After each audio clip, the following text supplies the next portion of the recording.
नमस्कार, बहुत स्वागत है आपका। दोस्तों, हमारे किचन का सबसे ज़रूरी चीज़ है चकला बेलन, तवा और कढ़ाई। और आज हम बात करेंगे चकला बेलन की। उसके पहले आप ये जानिए, हमारे किचन में ये जो चीज़ें हैं बहुत ही इम्पोर्टेंट है। और अगर तवा नहीं होगा तो रोटी कैसे बनेगी, चकला बेलन नहीं होगा तो हम रोटी बेलेंगे कैसे। जी हाँ दोस्तों, और ये वास्तु के अनुसार इनका बहुत महत्व है।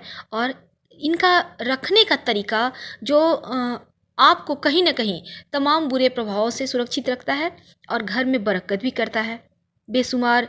हम ये नहीं कहते कि आप धनवान हो जाएंगे, लेकिन हाँ, आपके जो धन आने के मार्ग बंद हैं वो ज़रूर खुल जाएंगे, क्योंकि भाग्य से ही सब कुछ होता है और भाग्य को आप बदल सकते हैं वास्तु दोषों को दूर करके।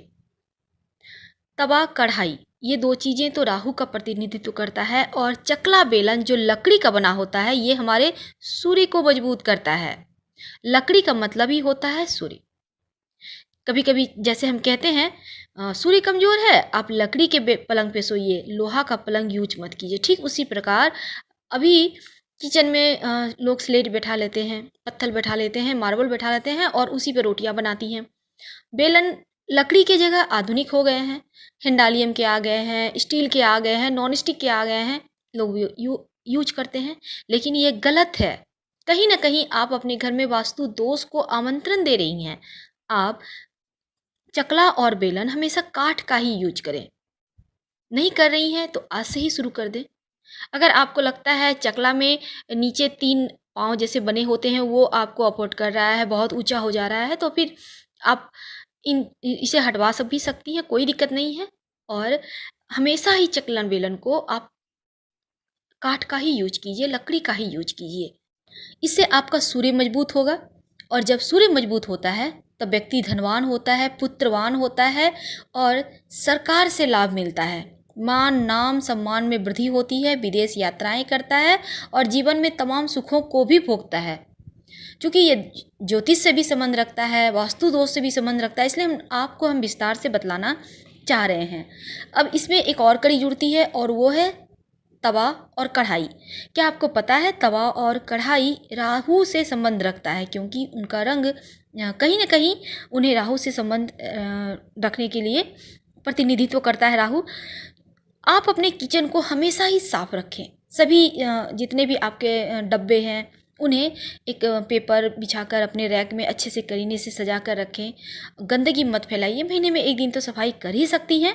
और तवा और कढ़ाई को, वैसे तो आपके घर में मेड आती होंगी, तो आप ऐसा करें, तवा और कढ़ाई आप पहले निकाल दें, उन्हें कहिए अच्छे से साफ़ करके साइड कर दें, और फिर बाकी जूठे बर्तनों को साफ़ करवाइए। तवा और कढ़ाई को कभी भी जूठे में मत निकालिए। अगर आप ऐसा करते हैं तो राहु दूषित होने से क्या होता है, आपके बच्चे और आपके पति नशे के प्रभाव में आ सकते हैं, या फिर राहु का कुप्रभाव यहाँ पर बढ़ जाता है। एक और चीज़ आपको करनी है, आप अपने ही खुद ही आप कीजिएगा। नमक और नींबू, ये इस चीज़ें लें, और तवा सब साफ़ कर लेती है आपकी मेड, तो फिर आप अपने से थोड़े से उसमें रगड़ कर उसे साफ़ कर लें। इससे क्या होगा, तवा में एक अलग चमक आएगा, और नींबू से आपने रगड़ दिया तो इससे क्या होगा, आपका भाग्य भी चमक जाएगा, और तमाम जो परेशानियां थी, वास्तु दोष थी, वो नींबू के खटाई से ख़त्म हो जाएगी। बस ये आपको हम सिंपल भाषा में समझा रहे हैं। दोस्तों, रात में जब आप खाना बना लेती हैं तो कोशिश करें, तवा तो ज़्यादा गंदा नहीं होता, रोटियां बनाती हैं, अपने से तवा और चकला बेलन साफ में, आप जूठल में नहीं निकालना है, जूठे में अपने से धोकर हटा दें। और जब भी तवा आप यूज करती हैं खाना बनाने के लिए, सबसे पहली चीज़, तवा को जब भी आप ओवन पे रखती हैं, ओवन पे, तो यहाँ पे सबसे पहले एक छोटा सा रोटी बना के आपको डालना है और उसे हटा लें। आप किसी चिड़िया को, चींटियों को दे सकते हैं खाने के लिए, कुत्ते को भी दे सकते हैं। और लास्ट में भी एक छोटी रोटी बनाइए जब आप रोटियां बना लेती हैं, उसके अंत में, क्योंकि कहते हैं पिछला रोटी खाने से डिसीजन लेने में, सही डिसीजन लेने में परेशानियां आती हैं। तो पिछला रोटी ना आप खुद खाइए, ना अपने फैमिली मेम्बर को खिलाइए, छोटा सा रोटी बना के उसमें डाल दें। ये पीछे वाला रोटी का जो नियम है वो खत्म हो जाएगा।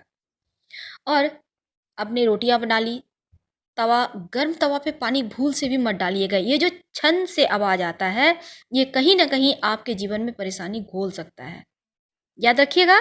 और हमेशा ही रोटियां बनाने के पहले तवा जब आप गैस ओवन पे रखती हैं, थोड़ा सा नमक डाल दें, ज़्यादा नहीं, 1 चुटकी, और किसी कपड़े के माध्यम से उसे पोंछकर हटा दें। अब रोटियां बनाना आपको शुरू करना है और गरम तवे पे पानी नहीं डालना है। साथ ही इस चकला बेलन को अपने हाथों से साफ करके आप हटा लें, और हमेशा ही चकला बेलन का जो जोड़ी होता है उसको साथ में रखना चाहिए। ये नहीं कि आपने चकला अलग रख दिया, बेलन अलग रख दिया। इसी तरह से आपके घर में सील लोढ़ा होगा जिससे आप मसाला पीसती, पहले ज़माने में पीसा करते थे लोग, अब तो नहीं पीसते हैं। तो ऐसे में उन चीज़ों को जैसे आप एक साथ रखती हैं, बिल्कुल उसी तरह चकला बेलन भी जोड़ी में आता है। इसे अलग अलग मत रखिएगा, वरना आपके भी जीवन में दूरियां आ सकती है। हमेशा ही साफ़ कीजिए, एक साथ ही रखिए जहाँ भी रखती हैं, और तवा को हमेशा छिपा कर रखिए, इस बात का ध्यान रखिएगा। और आपका जो गैस का अवन है उसके दाहिने ओर तवा रखिएगा, बाएं साइड नहीं रखना है, दाहिनी तरफ। ये वास्तु के अनुसार आपके लिए ठीक रहेगा। दोस्तों, आपने जो रोटियां निकाली हैं पहला और पिछला छोटा छोटा बनाकर, उसे किसी जानवर को, चिड़िया को या फिर चींटियों को दे दें खाने के लिए। और कभी भी तवा और कढ़ाई को उल्टा मत रखिएगा, सीधा रखिए। बहुत सारे लोग क्या करते हैं, साफ सफाई हो गई, उल्टा के रख दिए। नहीं, अगर पानी रहता है तो आप उसे कपड़े से पोंछ सकते हैं, और फिर आप सीधा ही रखिएगा, कभी भी उल्टा। हाँ, आप चाहें तो टांग के रख सकते हैं, पर बर्तन जहाँ तक संभव हो कहीं भी टांग कर नहीं रखना चाहिए, ये वास्तु दोष उत्पन्न करता है।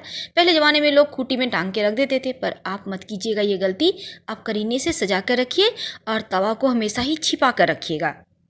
अब जैसे खाना आपने बना ली तो चूल्हा पे बर्तन मत छोड़िए, कढ़ाई हो, तवा हो, कुकर हो, हटा कर रखिए। चूल्हा जो होता है, ओवन जो होता है, गैस का चूल्हा, जहाँ इंडक्शन, जहाँ भी खाना बनाती हैं, वो अपना कहते हैं हमारे यहाँ ऐसे कि अपना छाती गर्म करके, जिस तरह से माँ अपने बच्चों को पोषण देती हैं दूध पिलाकर, ठीक उसी प्रकार चूल्हा भी अपना छाती गर्म करके खाना आपको बना के खिलाती हैं। तो ऐसे में उनके छाती पर तो मूंग दलना ठीक नहीं होगा, इसलिए जब भी खाना बन जाता है प्रेम से हटा के साइड में रखिए। चूल्हा पे अनावश्यक वेट मत दीजिएगा। कभी भी आपका मान लेते हैं तावा या कढ़ाई जल गया है तो नुकीली चीज़ से मत खरीचिएगा। आप गर्म पानी करके उसमें डाल दें, वो खुद ब खुद गल के हट जाएगा। और साथ ही इस पर जूठा में भी आपको नहीं निकालना है, क्योंकि इसका पवित्रता का ख्याल रखना बहुत ज़रूरी है। और चकला बेलन चूँकि लकड़ी का होता है तो आपको ज़्यादा देर पानी में नहीं रखना है, वरना वो पानी में फूल जाएगा, आपका उनका कलर डिस्कलर हो सकता है, ख़राब हो सकते हैं, टेढ़े मेढ़े हो सकते हैं। इन बातों का ध्यान रखिएगा। और चकला बेलन को जूठा में तो निकालना ही नहीं है, साफ़ सफाई कीजिए अच्छे से, और फिर उसे करीने से सजा कर घर में रखिए। कहीं भी आप उसे टांग कर भी रख सकते हैं, लेकिन याद रखिएगा अलग अलग मत रखना, एक साथ रखिए, जोड़ी बनाए रखें। आपकी भी ऊपर वाली जोड़ी बनाए रखेंगे। हम आपसे विदा लेते हैं। वीडियो पसंद है तो लाइक कर सब्सक्राइब करें। धन्यवाद। हर हर महादेव।